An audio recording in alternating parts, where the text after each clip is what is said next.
Bismillahirrahmanirrahim. Assalamu alaikum wa rahmatullahi wa barakatuh. The purpose of these gatherings is to learn to read the signs from Allah subhanahu wa ta'ala. This is not a lecture series on history, nor is it an exposition of science and culture or tasawwuf, although it will have history, science, and tasawwuf in it. The intent is to change the way we look upon history, to change the way we look upon science, and to change the way we look upon ourselves, which is what tasawwuf is all about, so that we read the signs of Allah subhanahu wa ta'ala and through them chart out our course for the future. The first few lectures have to do with the lives of the Sahaba. People very often use the term Salafi or Salafism, just as they use the term Sufi or Sufism. In my opinion, there is no such thing as Salafism or Sufism. There is only one Islam. The Sahaba, they were human beings. They were trained by the Prophet ﷺ, and without the Prophet, after the death of the Prophet ﷺ, using the Quran as their guide and the example of the Prophet ﷺ, charted out their course through history. There was no structure at the time. There was no constitution at the time. There were no rules and regulations for succession. All of these things had to be evolved based on those sources. So when we use the term Salafism, it should apply not to what the Sahaba did, but to how they did it, and to learn from the example. They were human beings, and sometimes they would make errors. What can we learn from those errors? What can we learn from those experiments? That is true Salafism. Just as true Sufism is to look at the Quran and the light the Quran throws upon the soul and to use that as a sign to understand ourselves. Not piri muridi and the things that have accumulated over the years. What happens to a faith is that after a while it becomes a faith of history. We start following history rather than the Quran and the Sunnah of the Prophet. And that has happened to us. So the purpose of these sohbets, these gatherings, gathering of equals, is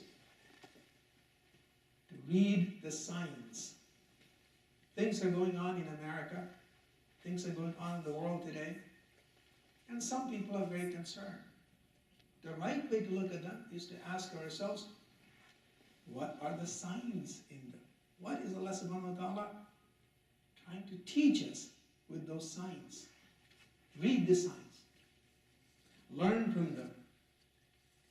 Using as your sources of knowledge what the Quran teaches us and what the seerah of the Prophet teaches us.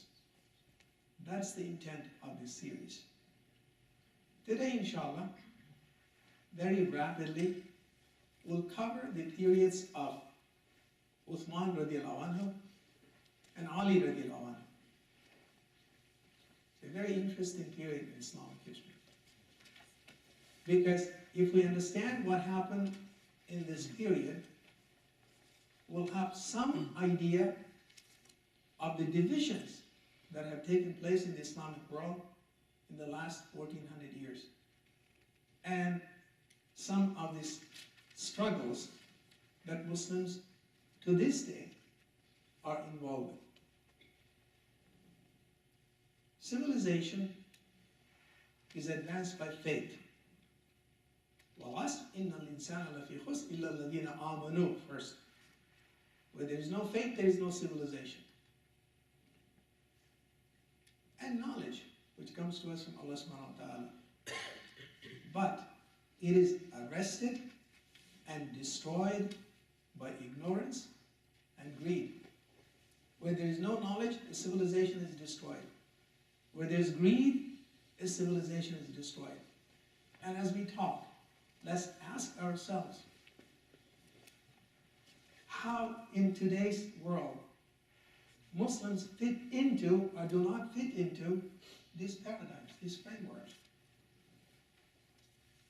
Even as the Muslim armies advance towards India and towards the Atlantic Ocean in the west, the seeds of greed and nepotism were being sown in the heartland of Islam. The booty from Persia, after the conquest of Persia, was enormous, huge wealth. Untold amounts of gold, silver, and jewels were captured from the Persians and transported to Medina. It is reported that Umar radiallahu anhu was distraught when the riches of Persia were presented to him. When God grants riches to a nation, he said, envy and jealousy grow in his people.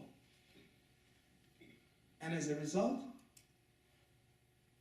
injustice is created in his ranks. With their spiritual insight, the Sahaba saw the dangers inherent in accumulated wealth. As an instant, one of the items that was captured from Persia was a large carpet called Farsh Bahar. For those who don't know Urdu or Farsi, it means the carpet of spring. It is said that that was the carpet on which the emperors of Persia used to dine and wine. 1,000 people. It was an exquisite carpet. It was brought to Medina, and Hazrat Umar radiallahu anhu consulted with the Sahaba. What are we going to do with it? Hazrat Ali radiallahu anhu said, shred it up, tear it up. And upon his advice, it was torn up, shredded up, because they saw the dangers in the accumulation of that kind of wealth.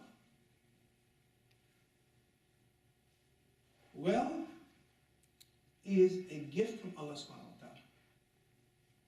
It's a gift. And it's also a sign from Allah subhanahu wa ta'ala. Next to faith, wealth is the most important engine in the building of a civilization. When it's properly invested and properly managed, wealth, which is an indication of the surplus energy of humankind, propels invention, science, and advances a civilization. When it is hoarded, it leads to economic contraction, breeds jealousy, fosters intrigue, greed, infighting, and ultimately it destroys a civilization. And we'll see that again and again. Why did Spain, for instance, they took all the gold from the New World, why did it implode? They took all the gold from here, put it in their churches and in their buildings, didn't circulate it. Hoarding destroys a civilization. Wealth properly invested is a blessing from Allah subhanahu wa ta'ala. That's why Allah subhanahu wa ta'ala commands us not to go near riba. Allah subhanahu wa ta'ala says, engage in trade, invest. Go out, seek the blessings of Allah subhanahu wa ta'ala. Important lessons. So, today's session will focus on the civil wars, also referred to by our classical scholars as the Great Fitna al-fitnatul kabir, or the first fitna. The origins of the civil war were in the gold of Persia. As long as the towering personality of Umar radiallahu anhu was there, he was able to control the forces that were unleashed by the enormous amount of wealth that had come down to Medina from Persia. When he was no longer on the scene, then things fell apart.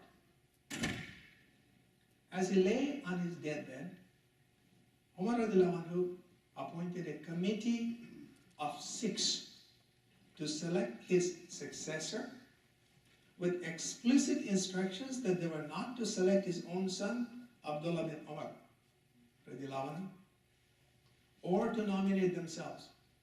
How beautiful. And look at what's happening in these so-called Islamic countries today. The father is prime minister, he grooms his son to be prime minister, becomes dynastic rule.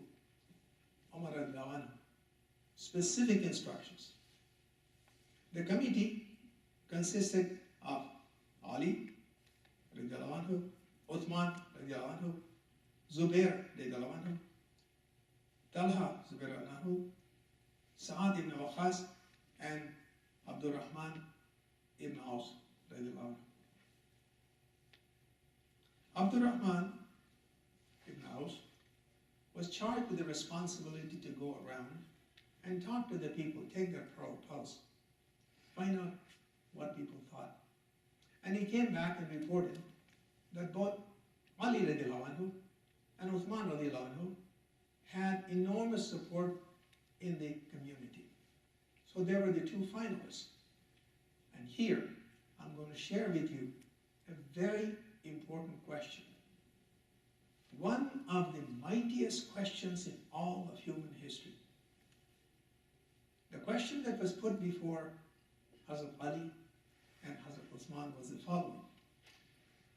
Will you discharge the responsibilities of this office, of the Khilafah, in accordance with the commandments of Allah subhanahu wa ta'ala, His messenger, Prophet Muhammad sallallahu alayhi wa sallam, and the example of the 2 sheikhs, meaning Abu Bakr Siddiq and Umar ibn al-Khattab radiallahu anhu?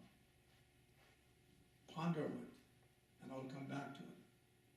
Allah subhanahu wa ta'ala, the Prophet sallallahu alaihi wasallam, and the example of the 2 sheikhs. Why is that important? Because if you're looking for the genesis, the beginning of the Shia-Sunni split, it's in this question.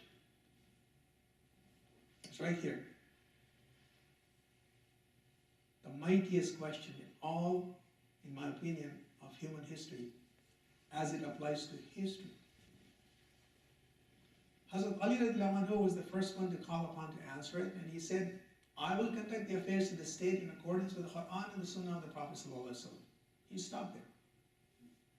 And those who listened to him took that to mean that he was ambivalent about the legacy of Hazrat Abu Bakr Siddiq and Umar radiallahu anhu. Then the question was put before Uthman radiallahu anhu, and Uthman radiallahu anhu answered, I will conduct the affairs of the state in accordance with the Quran, the Sunnah of the Prophet Muhammad sallallahu alaihi wasallam, and the legacy of the 2 sheikhs. And he was elected. If you're asking yourself, see, therein also is the basis for some of the fiqh, which we'll cover in about 2 weeks or so, the principles of fiqh. If you're asking yourself, what is the difference between the Shias and the Sunnis? It's basically right here. The Shias say, we follow the Quran and the Sunnah of the Prophet. That's what they say. And the Sunnis say, we follow the Quran, the Sunnah of the Prophet ﷺ, and the ijma of the companions of the Prophet. That's the key. That's all there is to keep. And this feud has been going on for 1400 years. As a sign from Allah subhanahu wa ta'ala, is it about time that all of us, Sunnis and Shias, say to each other, we apologize, we are sorry. We're sorry for whatever happened, mutual forgiveness. and let bygones be bygones. That history. We have the Quran, we have the Seerah of the Prophet sallallahu alaihi wasallam. Isn't it about time? A sign from Allah subhanahu wa ta'ala. Osman radiallahu anhu was more than, or almost 70 years old when he became the Khalifa. Some say he was 67, some say he was 70, depending on the calendar. He was a relatively old man. He was a man of means, and he used his wealth to support the Prophet ﷺ and the community. He was a very wealthy man. But he was also extremely shy. Shy is not the right word. The word that is used in Arabic and Urdu and Farsi is haya. Unfortunately, haya does not exist in the English language.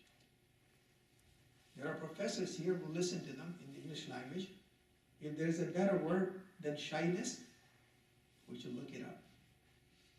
He had that haya that comes from the presence of Allah subhanahu wa ta'ala, so that you are shy before Him. And it gets exuded, shown up in your interactions with other people. He had haya. In our old cultures, they would say, a young girl has haya. Nowadays, since the corresponding word does not exist, the haya does not exist. Something to think about. The other thing about Hazrat Osman was that he belonged to Banu Umayyah, another of the branches of the Quraysh. He was not a member of the main branch through which our Prophet ﷺ and Ali radiallahu anhu were born. He was a part of Banu Umayyah the first time. The Banu Umayyahs were merchants and soldiers, as opposed to the branch to which the Prophet ﷺ, please help me out, the name of the branch? Quraysh. As opposed to the Quraysh, who were taking care of the Kaaba. They were like in the pre-Islamic times, the priests. So here you have, for the first time in Islamic history, a juxtaposition of people of trade, that's merchants and soldiers, versus the priests from a secular perspective. The Khilafat of Osman radiallahu anhu lasted 12 years. And we can divide his Khilafat into two parts. First 6 years and the last 6 years.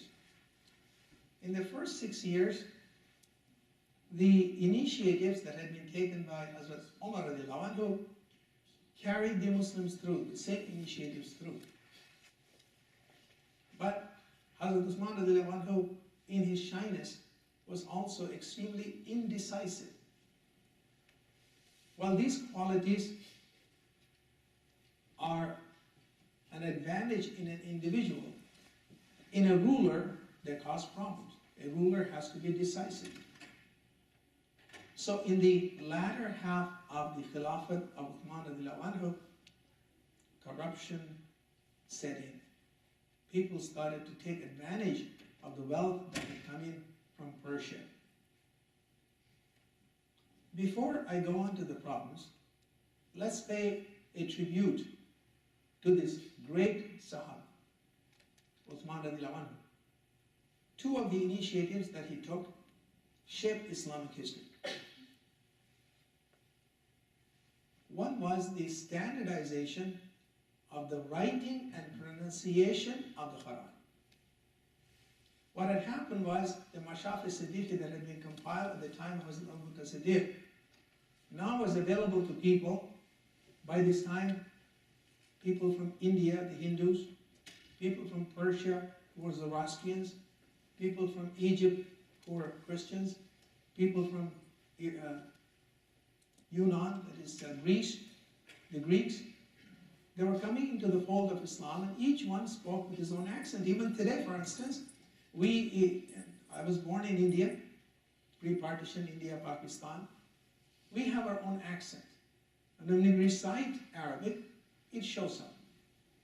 As opposed to, for instance, someone from Egypt or Saudi Arabia, each region has its own accent. And there was the risk of misunderstanding and misinterpretation of the Quran. So Hazrat Osman standardized the writing, consistent with the way the Prophet ﷺ had spoken. The Prophet ﷺ was a very flexible man. He was not a rigid person. Very flexible man. And it said that the Prophet recited the Quran in 7 different ways. So Hazrat Uthman had 7 copies of the Quran prepared, consistent with the pronunciations, verified in accordance with the Sahaba who were present there, had those 7 copies made, and sent them to the far corners of the Islamic world. I've seen one of those copies in the museum in Bukhara. The second initiative was the building of a navy. Hazrat Umar radiallahu anhu, knowing that the Arabs had the advantage in the desert of rapid movement, he discouraged the building of a navy. Hazrat Uthman built a navy, and as a result, Cyprus was captured, and later, we'll learn, a few years later, an expedition was sent to capture Constantinople, which is today's Istanbul. The first expedition was not successful. It was during this expedition that one of the companions of the Prophet ﷺ, Sultan Ayub, he was martyred, and he was buried next to the ramparts of the old Constantinople. And today, if you go to Istanbul, it's one of the primary places to visit for its fadila. But it was during the second half of the Khilafat of Uthman radiallahu anhu, the serious divisions arose. The shy, retiring, and indecisive nature of Uthman radiallahu anhu was an invitation to mischief makers. Some among the Banu Umayyah tribe took advantage of this indecisiveness to create huge estates for themselves. Uthman radiallahu anhu had removed some of the governors and potentates appointed by Umar radiallahu anhu and had replaced them with Banu Umayyah. Since Uthman radiallahu anhu himself belonged to Banu Umayyah, that opened up the possibility of rumors and innuendos and the opinion that perhaps Uthman radiallahu anhu was somehow himself involved in what was going on. I'll read to you what one of the great scholars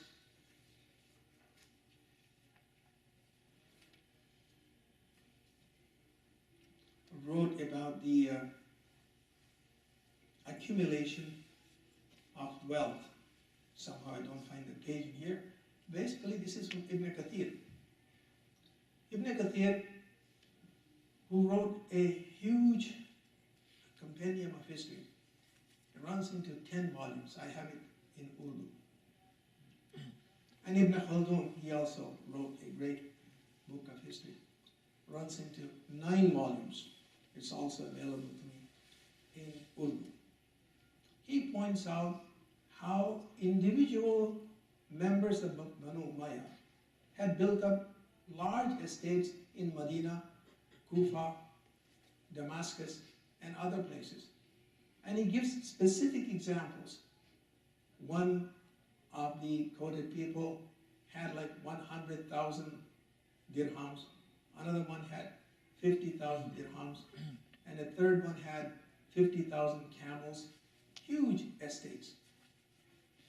And that brings nepotism into the picture.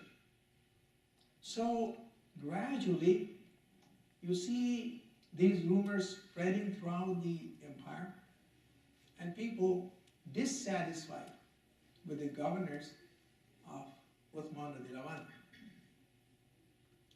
Osman radiallahu anhu, when it was pointed out as to what was going on, did not take timely action to correct them.